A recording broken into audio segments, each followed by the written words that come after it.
Hello all, welcome to creative IAS academy. This is Lohith Kumar R here. ನೋಡಿ, ಈ ಹಿಂದೆ KA ನಡೆಸಿರ್ತಕ್ಕಂಥ BMTC conductors ಎಕ್ಸಾಮ್ಗೆ ಸಂಬಂಧಪಟ್ಟಿರ್ತಕ್ಕಂಥ ಪ್ರಶ್ನೆಗಳನ್ನು ನಾವು ಡಿಸ್ಕಸ್ ಮಾಡಿದ್ವಿ.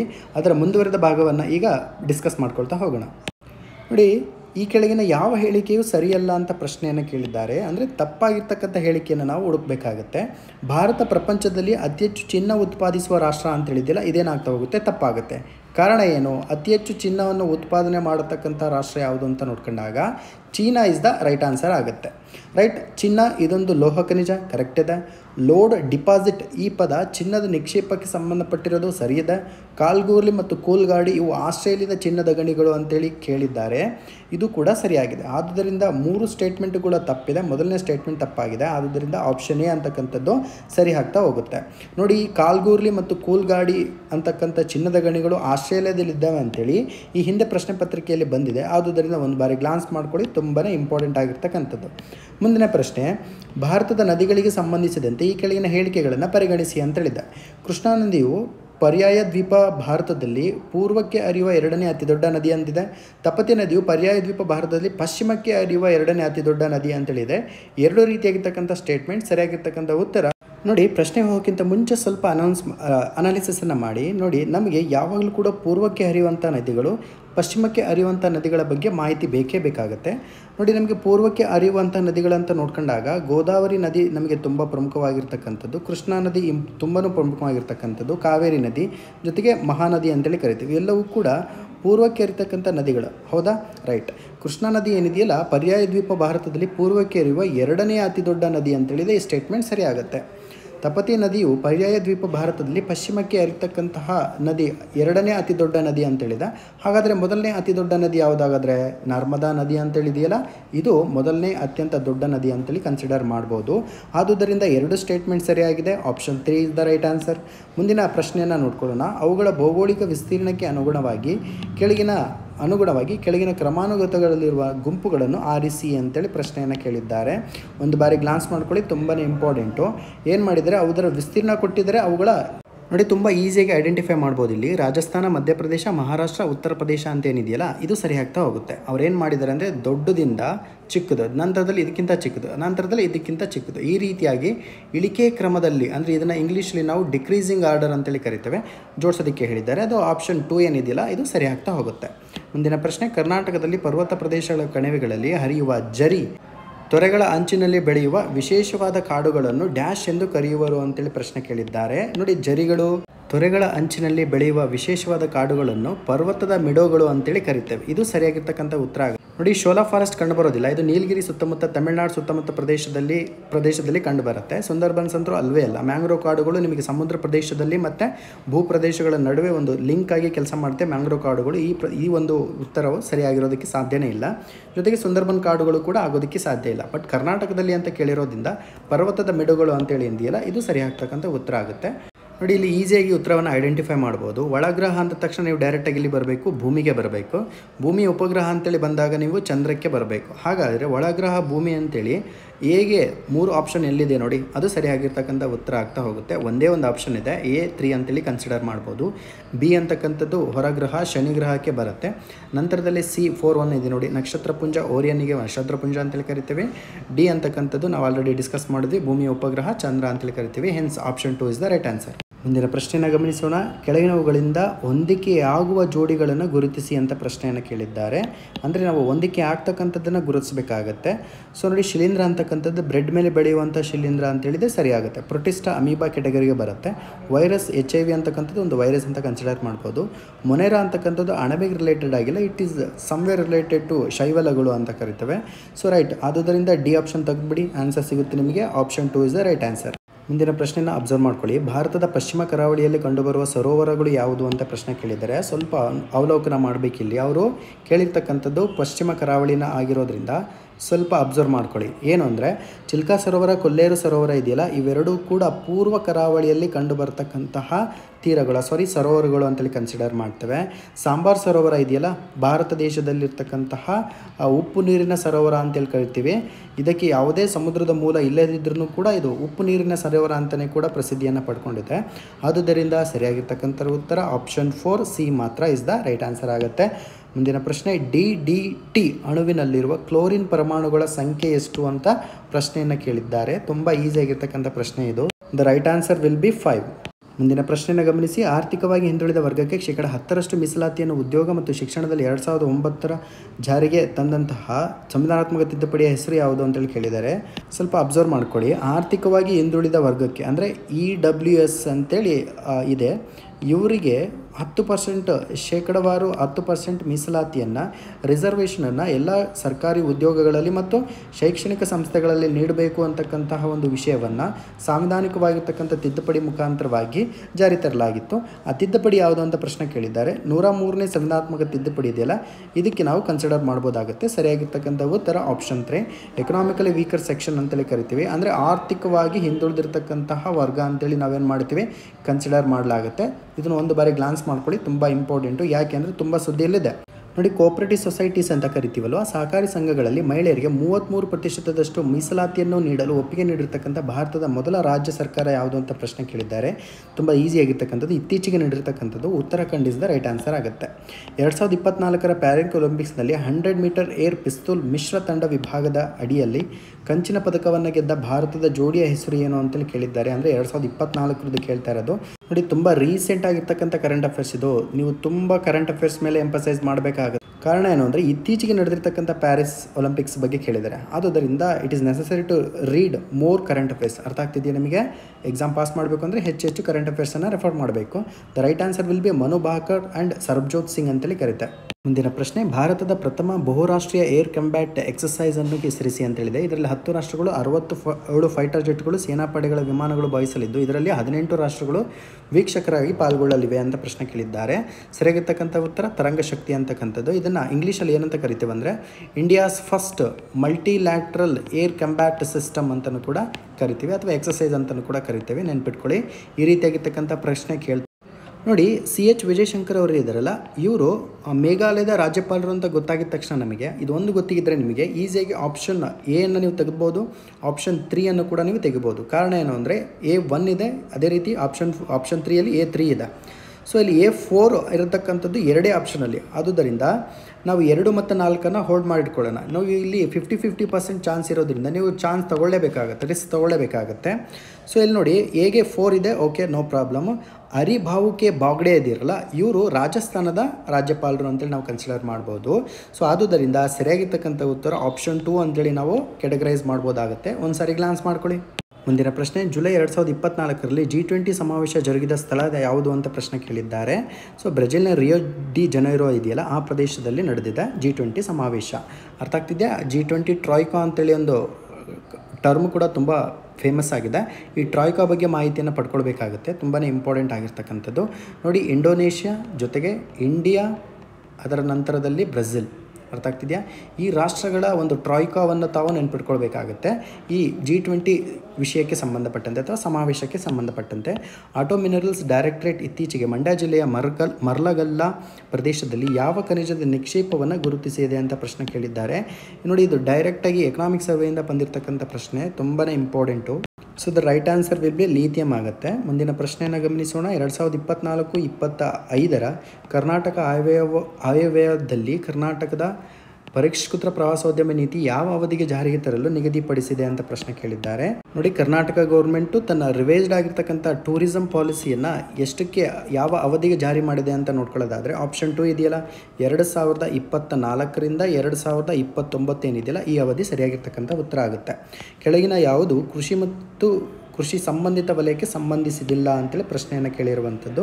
ತುಂಬ ಈಸಿಯಾಗಿರ್ತಕ್ಕಂಥದ್ದು. ಈ ರೀತಿಯಾಗಿರ್ತಕ್ಕಂಥ ಬೌನ್ಸರ್ ಪ್ರಶ್ನೆಯನ್ನು ತಾವು ಯಾವುದೇ ಕಾರಣಕ್ಕೂ ಬಿಡಬಾರ್ದು. ಪಶುಸಂಗೋಪನೆ ಕೃಷಿ ಸಂಬಂಧಿತ ವಲಯ, ಅರಣ್ಯಗಾರಿಕೆ ಕೃಷಿ ಸಂಬಂಧಿತ ವಲಯ, ಮೀನುಗಾರಿಕೆ ಕೃಷಿ ಸಂಬಂಧಿತ ವಲಯ, ತಯಾರಿಕೆ ಅಂತಕ್ಕಂಥದ್ದು ಮ್ಯಾನುಫ್ಯಾಕ್ಚರ್ ಅಂಡರಲ್ಲಿ ಬಂದುಬಿಡುತ್ತೆ. ಅರ್ಥ ಆಗ್ತಿದೆಯಾ? ಈ ಮ್ಯಾನುಫ್ಯಾಕ್ಚರಿಂಗ್ ಅಂತಕ್ಕಂಥದ್ದು ಯಾವ ವಲಯದಲ್ಲಿ ಬಂದುಬಿಡುತ್ತೆ ಅಂದರೆ ಸೆಕೆಂಡರಿ ಸೆಕ್ಟರಲ್ಲಿ ಬರೋದ್ರಿಂದ ನಮಗೆ ಪ್ರೈಮರಿ ಸೆಕ್ಟರಲ್ಲಿ ಇದು ಕನ್ಸಿಡರ್ ಮಾಡಲಿಕ್ಕೆ ಆಗೋಲ್ಲ. ಆದುದರಿಂದ ಡಿ ಆಪ್ಷನ್ ತಪ್ಪಾಗ್ತಾ ಹೋಗುತ್ತೆ. ಈ ಕೆಳಗೆ ನೀಡಿರುವ ಸಂಕೇತಗಳಲ್ಲಿ ಸರಿಯಾಗಿರ್ತಕ್ಕಂಥ ಉತ್ತರವನ್ನು ಆಯ್ಕೆ ಮಾಡಿ ಅಂತೇಳಿ ಪ್ರಶ್ನೆ ಕೇಳಿದ್ದಾರೆ. ಸೊ ಆಪ್ಷನ್ ಡಿ ಸಂಬಂಧಿಸಿಲ್ಲ ಅಂತ ಪ್ರಶ್ನೆ ಕೇಳಿರೋದ್ರಿಂದ ಡಿ ಅಂತಕ್ಕಂಥದ್ದು ಯಾವ ಆಪ್ಷನಲ್ಲಿ ಇದೆಯಲ್ಲ ಅದು ಸರಿಯಾಗಿರ್ತಕ್ಕಂಥ ಉತ್ತರ ಆಗುತ್ತೆ. ಮುಂದಿನ ಪ್ರಶ್ನೆ. ಭಾರತದಲ್ಲಿ ಯಾವ ರಾಜ್ಯದಲ್ಲಿ ಮೊದಲಿಗೆ ಈ ಆಸ್ಪತ್ರೆಯನ್ನು ಜಾರಿಗೆ ತಂದಿದೆ ಅಂತ ಪ್ರಶ್ನೆ ಕೇಳಿದ್ದಾರೆ. ಇಲ್ಲಿ ಮಹಾರಾಷ್ಟ್ರ, ಕೇರಳ, ಕರ್ನಾಟಕ ಅಂತ ಆಪ್ಷನ್ ಇದೆ. ನಾನು ಮಾಡಿರೋ ಸರ್ವೆ ಪ್ರಕಾರ ಅಥವಾ ನಾನು ಮಾಡಿರೋ ಅನಾಲಿಸಿಸ್ ಪ್ರಕಾರ ವಿಜಯವಾಡ ಅಂತಕ್ಕಂಥದ್ದು ಸರಿಯಾಗಿರ್ತಕ್ಕಂಥ ಉತ್ತರ ಆಗ್ತದೆ.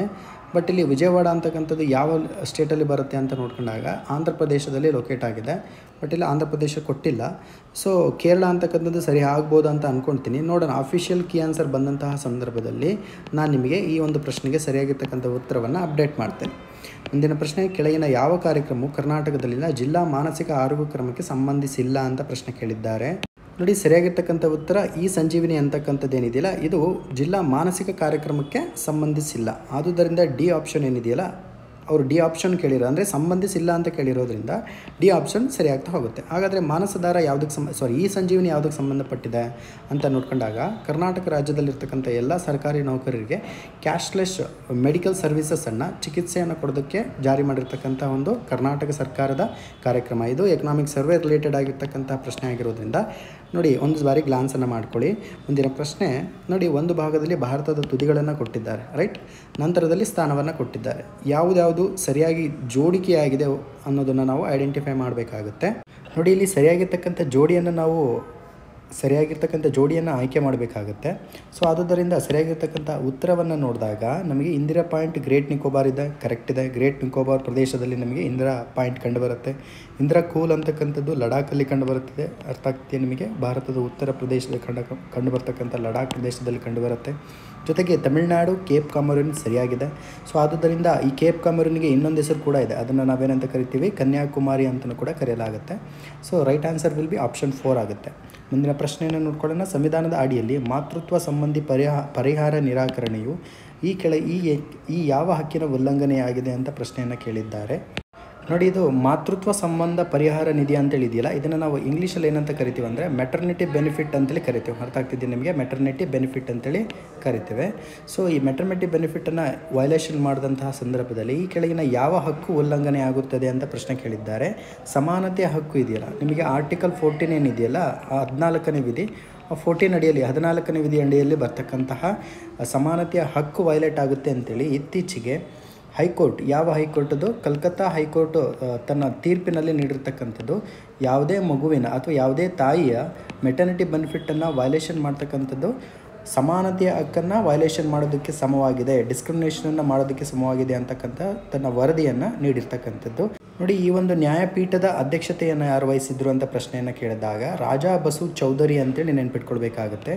ರಾಜಾ ಬಸು ಚೌಧರಿ ಅಂತೇಳಿ ಕರಿತೇವೆ. ಈ ಪೀಠದ ನ್ಯಾಯಾಧೀಶರನ್ನು ನಾವು ನೆನ್ಪಿಟ್ಕೊಳ್ಬೇಕು, ಇಂಪಾರ್ಟೆಂಟ್ ಆಗಿರುವಂಥದ್ದು. ಮುಂದಿನ ಪ್ರಶ್ನೆಯನ್ನು ಗಮನಿಸೋಣ. 2019ರಲ್ಲಿ ಭಾರತದ ಪ್ರಥಮ ವಂದೇ ಭಾರತ್ ಎಕ್ಸ್ಪ್ರೆಸ್ ಯಾವ ಮಾರ್ಗದಲ್ಲಿ ಉದ್ಘಾಟನೆಗೊಂಡಿತು ಅಂತ ಪ್ರಶ್ನೆ ಕೇಳಿದ್ದಾರೆ. ತುಂಬ ಈಸಿಯಾಗಿರ್ತಕ್ಕಂಥದ್ದು, ಡೆಹಲಿ ಟು ನ್ಯೂ ಡೆಲ್ಲಿ ಟು ವಾರಣಾಸಿ ಅಂತೇಳಿದಿಲ್ಲ, ಇದು ಸರಿಯಾಗಿರ್ತಕ್ಕಂಥ ಉತ್ತರ. 2023ರ ವಿಶ್ವಕಪ್ ಕ್ರಿಕೆಟ್ನಲ್ಲಿ ಅತ್ಯಂತ ಹೆಚ್ಚು ರನ್ನು ಗಳಿಸಿದವರು ಯಾರು ಅಂತ ಪ್ರಶ್ನೆ ಕೇಳಿದ್ದಾರೆ. ನಿಸ್ಸಂದೇಹವಾಗಿ ನೀವು ವಿರಾಟ್ ಕೊಹ್ಲಿ ಅಂತೇಳಿ ಇದಕ್ಕೆ ಆನ್ಸರನ್ನು ಮಾಡ್ಬೋದಾಗುತ್ತೆ. ನಂತರದಲ್ಲಿ 75ನೇ ಪ್ರಶ್ನೆಯನ್ನು ಒಂದು ಬಾರಿ ಗಮನಿಸೋಣ. ತಪ್ಪಾದ ಸಂಯೋಜನೆಯನ್ನು ಗುರುತಿಸಿ ಅಂತ ಕೇಳಿದ್ದಾರೆ. ಒಂದು ಬಾರಿ ಗ್ಲಾನ್ಸನ್ನು ಮಾಡ್ಕೊಳ್ಳಿ. ಅರಿವು ಕೇಂದ್ರ, ಗ್ರಾಮ ಪಂಚಾಯಿತಿಗಳ ಗ್ರಂಥಾಲಯ ಅಂತೇಳಿದೆ, ಸರಿಯಾಗ್ತಾ ಹೋಗುತ್ತೆ. ಮುಂದುವರೆದಂತೆ ಆಜೀವಿಕಾ ಸ್ವರ್ಣ ಜಯಂತಿ ಸ್ವರೋಜ್ಗಾರ್ ಯೋಜನೆ ಅಂತೇಳಿದೆಯಾ, ಇದು ಕೂಡ ಸರಿಯಾಗ್ತಾ ಹೋಗುತ್ತೆ.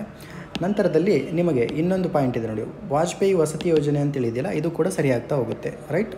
ಮೂರನೇದು ಜಲ್ ಜೀವನ್ ಮಿಷನ್ ಅಂತೇಳಿದಿಲ್ಲ, ಇದು ನಗರ ಅಲ್ಲ, ಬದಲಾಗಿ ರೂರಲ್ ಹೌಸ್ ಹೋಲ್ಡ್ ಅಂತೇಳಿ ನೆನ್ಪಿಟ್ಕೊಳ್ಬೇಕು.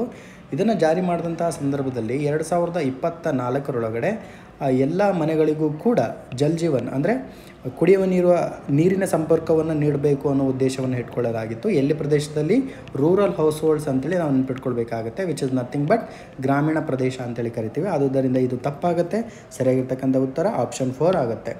ಏರಿಕೆ ಕ್ರಮದಲ್ಲಿ ಬರೆದಾಗ ನದಿಗಳ ಉದ್ದಕ್ಕೆ ಸಂಬಂಧಪಟ್ಟಂತೆ ಕಿಲೋಮೀಟರ್ಗಳಲ್ಲಿ ಅನುಗುಣವಾಗಿ ಕೆಳಗಂಡರು ಕೊಟ್ಟಿರುವ ಉತ್ತರಗಳಲ್ಲಿ ಯಾವುದು ಸರಿಯಾದ ಕ್ರಮವಾಗಿದೆ ಅಂತ ಹೇಳಿದ್ದಾರೆ ಅವರು. ನೋಡಿ, ಏರಿಕೆ ಕ್ರಮ ಅಂದ ತಕ್ಷಣ ತಾವು ಸರಿಯಾಗಿ ನೆನ್ಪಿಟ್ಕೊಳ್ಬೇಕಾಗತ್ತೆ. ಯಾವ ರೀತಿಯಾಗಿ ಏರಿಕೆ ಕ್ರಮವನ್ನು ಬರೆದಿದ್ದೀವಿ ನೋಡ್ಕೊಳ್ಳಿ. ಇಲ್ಲಿ ನೋಡಿ, ಅವರು ಫಸ್ಟ್ ಚಿಕ್ಕದು ಕೇಳಿರೋದ್ರಿಂದ ಕೊನೆಯದು ದೊಡ್ಡದು ಕೇಳಿರೋದ್ರಿಂದ ಗೋದಾವರಿ ಅಂತಕ್ಕಂಥದ್ದು ದೊಡ್ಡದು. ದಕ್ಷಿಣ ಭಾರತದಲ್ಲೇ ದಕ್ಷಿಣ ಗಂಗೆ ಅಂತೇಳಿ ಇದಕ್ಕೆ ಹೆಸರಿದೆ. ಆದುದರಿಂದ ಅತ್ಯಂತ ದೊಡ್ಡದಾಗಿರ್ತಕ್ಕಂಥ ನದಿ ಅಂತ ನಾವು ಕನ್ಸಿಡರ್ ಮಾಡ್ಬೋದು ಗೋದಾವರಿಗೆ. ಅತ್ಯಂತ ಚಿಕ್ಕದು ಕಾವೇರಿ ಅಂತ ಕನ್ಸಿಡರ್ ಮಾಡ್ಬೋದಾಗುತ್ತೆ. ಸೊ ಈ ರೀತಿಯಾಗಿ ಅನಾಲಿಸಿಸ್ ಮಾಡಿದಾಗ ನಮಗೆ ಆಪ್ಷನ್ 2 ಸರಿ ಉತ್ತರ ಅಂತ ಕಾಣಿಸುತ್ತೆ. ಅದೇ ಸರಿ ಉತ್ತರ, ಬಟ್ ಪ್ರಾವಿಷನಲ್ ಆಗಿ ನಾವು ಇದನ್ನು ಐಡೆಂಟಿಫೈ ಮಾಡ್ಕೊಳ್ಳೋಣ. ಕೀ ಆನ್ಸರ್ ಬಂದಾಗ ನೋಡ್ಕೊಳ್ಳೋಂತ ಹೋಗೋಣ.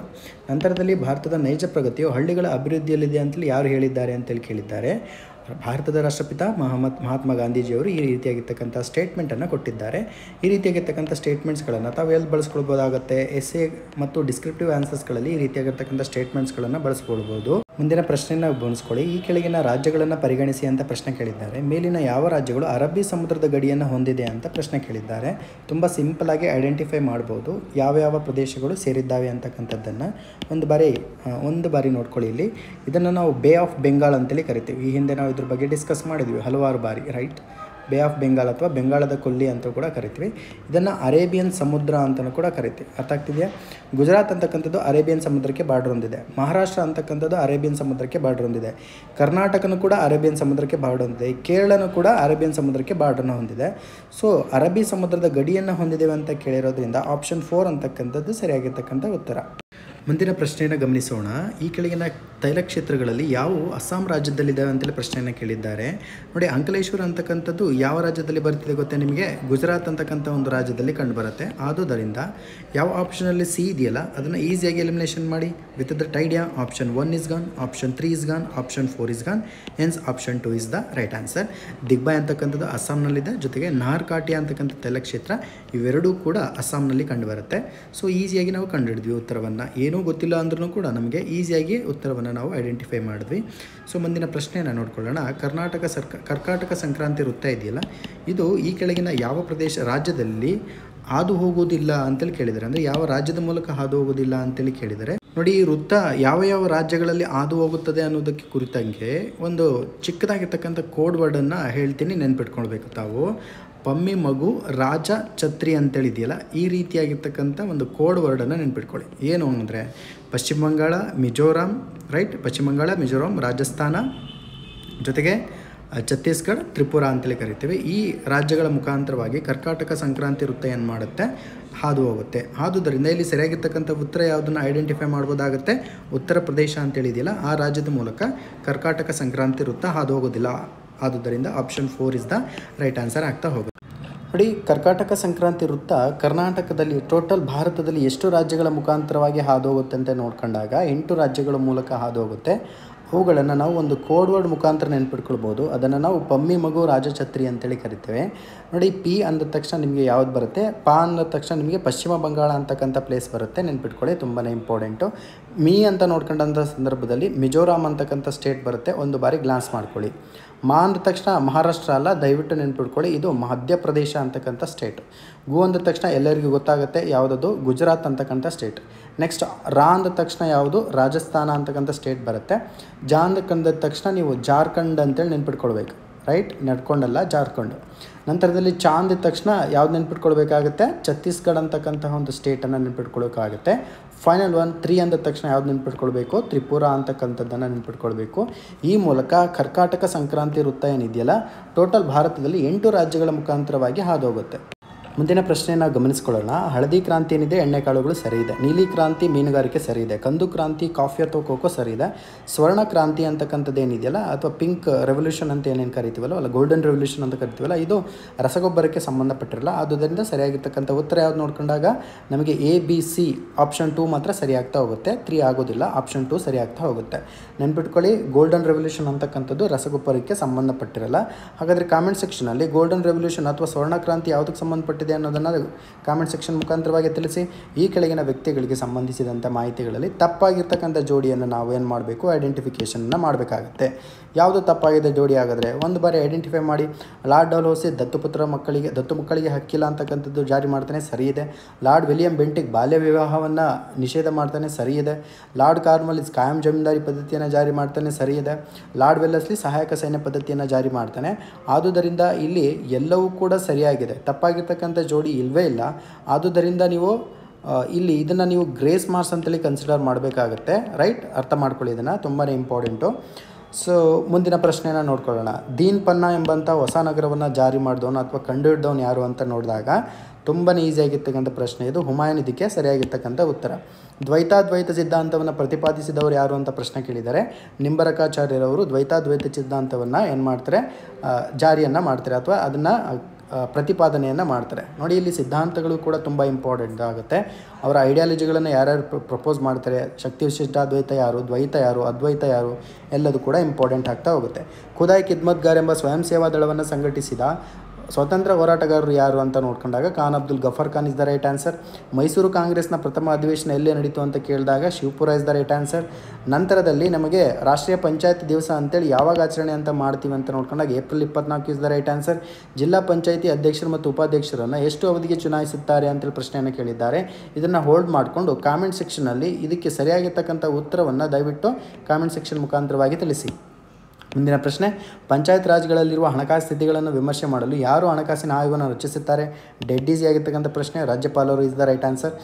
ಭಾರತ ಸಂವಿಧಾನದ ಯಾವ ಶೆಡ್ಯೂಲ್ ರಾಜ್ಯ ವಿಧಾನಸಭೆ ಮತ್ತು ಪಂಚಾಯತ್ಗಳ ಮಧ್ಯೆ ಅಧಿಕಾರವನ್ನು ಹಂಚಿಕೆ ಮಾಡುತ್ತದೆ ಅಂತೇಳಿ ಪ್ರಶ್ನೆ ಕೇಳಿದ್ದಾರೆ. ಪಂಚಾಯತ್ ಮತ್ತು ಯಾವ ಶೆಡ್ಯೂಲ್ ಅಂತ ಕೇಳಿರೋದ್ರಿಂದ ಡೆಫಿನೆಟ್ಲಿ 11ನೇ schedule is the right answer. 11ನೇ ಅನುಸೂಚಿ ಅಡಿಯಲ್ಲಿ ಪಂಚಾಯತ್ಗಳ ಮಧ್ಯೆ ಅಧಿಕಾರವನ್ನು ಹಂಚಿಕೆ ಮಾಡುವುದರ ಕುರಿತಾಗಿ ಮಾಹಿತಿಯನ್ನು ಕೊಡಲಾಗಿದೆ. ನೋಡಿ, ಲೋಕಾಯುಕ್ತರು ಮತ್ತು ಉಪಲೋಕಾಯುಕ್ತರನ್ನು ಯಾರು ನೇಮಕ ಮಾಡ್ತಾರೆ ಅಂತ ಪ್ರಶ್ನೆ ಕೇಳಿದ್ದಾರೆ. ತುಂಬ ಈಸಿಯಾಗಿರ್ತಕ್ಕಂಥದ್ದು. ರಾಷ್ಟ್ರಪತಿಯವರು ಆಯ್ಕೆಯನ್ನು ಮಾಡ್ತಾರೆ. ಯಾವುದರ ಮುಖಾಂತರವಾಗಿ?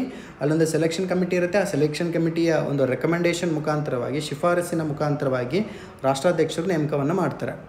ನೋಡಿ, ಇಲ್ಲಿ ಎರಡು ರೀತಿಯಾಗಿರ್ತಕ್ಕಂಥ ಪಾಯಿಂಟನ್ನು ಹೇಳ್ತೀನಿ, ನೆನ್ಪಿಟ್ಕೊಳ್ಳಿ. ಒಂದು ಯಾವುದು ಅಂತ ನೋಡ್ಕೊಂಡಾಗ ಲೋಕ್ಪಾಲ್ ಅಂತೇಳಿ ಈಗ ತಾನೇ ಮಾತಾಡ್ಕೊಂಡು ಅಲ್ವಾ, ಈ ಲೋಕ್ಪಾಲನ್ನು ಯಾವ ದೇಶಗಳಿಂದ ನಾವು ಡಿರೈವ್ ಮಾಡ್ಕೊಂಡಿದ್ದೀವಿ ಅಂತ ನೋಡ್ಕೊಂಡಾಗ ಸ್ಕ್ಯಾಂಡಿನೇವಿಯನ್ ಕಂಟ್ರೀಸ್ಗಳು ಅಂತ ಬರ್ತಾವೆ, ರೈಟ್? ಸ್ಕ್ಯಾಂಡಿನೇವಿಯನ್ ರಾಷ್ಟ್ರಗಳು ಅಂತ ಕರಿತೀವಿ. ನೋಡಿ, ತುಂಬಾ ಇಂಪಾರ್ಟೆಂಟು, ಹಲವಾರು ಬಾರಿ ಪ್ರಶ್ನೆಗಳಾಗಿದ್ದಾವೆ. ಯಾವ್ಯಾವ ಆ ಸ್ಕ್ಯಾಂಡಿನೇವಿಯನ್ ರಾಷ್ಟ್ರಗಳು ಅಂತ ನೋಡ್ಕೊಂಡಾಗ ಫಸ್ಟ್ ಒನ್ ನೋಡ್ಕೊಳ್ಳೋಣ. ಸ್ವೀಡನ್ ಅಂತಕ್ಕಂಥ ರಾಷ್ಟ್ರ ಇದೆಯಲ್ಲ, ಇದನ್ನು ಸ್ಕ್ಯಾಂಡಿನೇವಿಯನ್ ರಾಷ್ಟ್ರದ ಒಂದು ಭಾಗ ಅಂತ ಕರಿತೇವೆ. ನಂತರದಲ್ಲಿ ಡೆನ್ಮಾರ್ಕ್ ಇದೆಯಲ್ಲ, ಇದು ಕೂಡ ಸ್ಕ್ಯಾಂಡಿನೇವಿಯನ್ ಕಂಟ್ರೀಸ್ಗಳ ಒಂದು ಭಾಗ. ನಂತರದಲ್ಲಿ ನಾರ್ವೆ ಅಂತಕ್ಕಂಥದ್ದು. ಈ ದೇಶಗಳಲ್ಲಿ ಒಂದು ರೀತಿಯಾಗಿರ್ತಕ್ಕಂತಹ ಒಂದು ಸಂಸ್ಥೆ ಇತ್ತು. ಅದನ್ನು ನಾವೇನಂತ ಕರಿತೀವಿ ಅಂದರೆ ಓಂಬುಡ್ಸ್ಮನ್ ಅಂತೇಳಿ ಕರಿತೀವಿ. ಅರ್ಥ ಆಗ್ತಿದೆಯಾ? ಈ ಓಂಬುಡ್ಸ್ಮನ್ ಅಂತಕ್ಕಂಥ ಒಂದು ಸರ್ವಿಸನ್ನು, ಒಂದು ಅಧಿಕಾರವನ್ನು ಈ ಎಲ್ಲ ರಾಷ್ಟ್ರಗಳು ಜಾರಿ ಮಾಡಿದ್ವು. ಇದರಿಂದ ಪ್ರೇರಿತವಾಗಿ ಏನು ಮಾಡಿದೆ ಭಾರತ? ಲೋಕ್ಪಾಲ್ ಅಂತಕ್ಕಂಥದ್ದನ್ನು ಜಾರಿ ಮಾಡಲಾಗಿರುವಂಥದ್ದು ತುಂಬಾ ಇಂಪಾರ್ಟೆಂಟು. ಇದರ ಹೋರಾಟ ಅಂದರೆ ಲೋಕ್ಪಾಲ್ ಜಾರಿ ಮಾಡೋದಕ್ಕೆ ಹೋರಾಟವನ್ನು ಮಾಡಿರ್ತಕ್ಕಂಥ ಅತ್ಯಂತ ಪ್ರಸಿದ್ಧ ವ್ಯಕ್ತಿ ಯಾರು ಅಂತ ನೋಡ್ಕೊಂಡಾಗ ಅಣ್ಣಾ ಹಜಾರೆ ಅವರು ಲೋಕ್ಪಾಲ್ ಜಾರಿ ಮಾಡೋದಕ್ಕೋಸ್ಕರ ತುಂಬಾ ಹೋರಾಟವನ್ನು ಮಾಡಿರ್ತಾರೆ. ಲೋಕ್ಪಾಲು ತುಂಬಾ ಇಂಪಾರ್ಟೆಂಟು. ಕಾರಣ ಏನು ಅಂದರೆ ಭ್ರಷ್ಟಾಚಾರವನ್ನು ನಿರ್ಮೂಲನೆ ಮಾಡೋದಕ್ಕೋಸ್ಕರ ಜಾರಿಯಾಗಿರ್ತಕ್ಕಂತಹ ಒಂದು ಸಂಸ್ಥೆ ಅಂತಲೂ ಕೂಡ ಇದನ್ನು ಹೇಳಲಾಗುತ್ತೆ, ರೈಟ್? ಎಸ್, ಉಳಿದಿರ್ತಕ್ಕಂಥ ಎಲ್ಲ ಪ್ರಶ್ನೆಗಳು ಕೂಡ ಮೆಂಟಲ್ ಎಬಿಲಿಟಿಗೆ ಸಂಬಂಧಪಟ್ಟಿರ್ತಕ್ಕಂಥ ಪ್ರಶ್ನೆಗಳಾಗಿರೋದ್ರಿಂದ ಇವುಗಳ ಒಂದು ಡಿಸ್ಕಷನ್ ನಮಗೆ ಅಗತ್ಯ ಇಲ್ಲ. ಮುಂದಿನ ದಿನಗಳಲ್ಲಿ ಮೆಂಟಲ್ ಎಬಿಲಿಟಿಗೆ ಸಂಬಂಧಪಟ್ಟಂತೆ ಅಂದರೆ ಮಾನಸಿಕ ಸಾಮರ್ಥ್ಯಕ್ಕೆ ಸಂಬಂಧಪಟ್ಟಿರ್ತಕ್ಕಂಥ ಕ್ಲಾಸಸ್ಗಳನ್ನು ಕೂಡ ನಾವು ಮಾಡ್ತಾ ಹೋಗ್ತೇವೆ.